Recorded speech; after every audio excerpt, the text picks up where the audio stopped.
Good afternoon, coming to you live from Virginia. I just wanted to review some of the counseling credentials just to get started.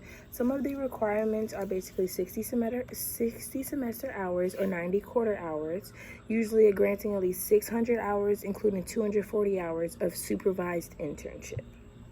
Okay, the requirements for postmaster supervised clinical experience is a registration fee that will be followed by 3,400 supervised residency in the role of a professional counselor. A lot of these will deal with theoretical approaches, clinical problems, and also dealing with different diverse populations. We will be studying in these areas as far as assessment and diagnosis using psychotherapy, appraisal, evaluation, and diagnostic procedures, treatment planning and implementation. We also will be reviewing case management and record keeping, professional counselor identity and functions, and also professional ethics and standards of practice. There's at least a minimum of 200 hours in-person supervision, so face-to-face between your supervisor and your resident. The supervisor and the residents will place a full responsibility for the client activities of that resident specified with the supervisory contract. Also, when we are referring to examination, every applicant for licensure is required to pass examination that's done by the State Board of Virginia. After we pass that State Board of Virginia, we will proceed further on with getting our license. With our licensure in Virginia, we do have the LPC, which is our licensed professional counselors. Then we go down to the CPC, which is the licensed clinical professional counselor. Then from that, we have our licensed clinical professional health counselor, which is LMHC. And then we also have one more, which is the LMFT, which is our licensed marriage and family therapist. As far as it tearing down, it doesn't tear down too much. It has a specific broad, and then it goes further down into what other licensures that we have. But as far as the LPCS, we don't really have those specifics.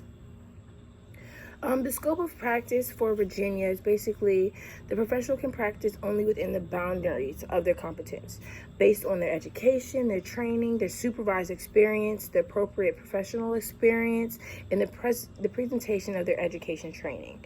The professionals, as professionals, you cannot practice unless you obtain a license, and that's basically first passing that state board test. Some miscellaneous information that I didn't basically speak on yet is that in order to renew your license, it is a charge of $130.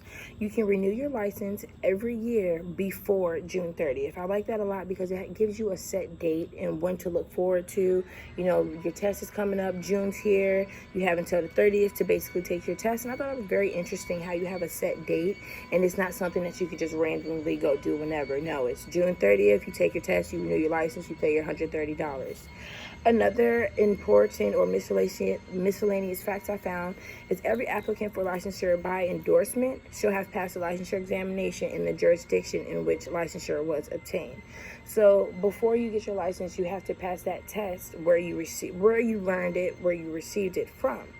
Another interesting one is licensed professional counselors shall be required to complete at least a minimum of 20 hours continuing competency for each annual licensure renewal.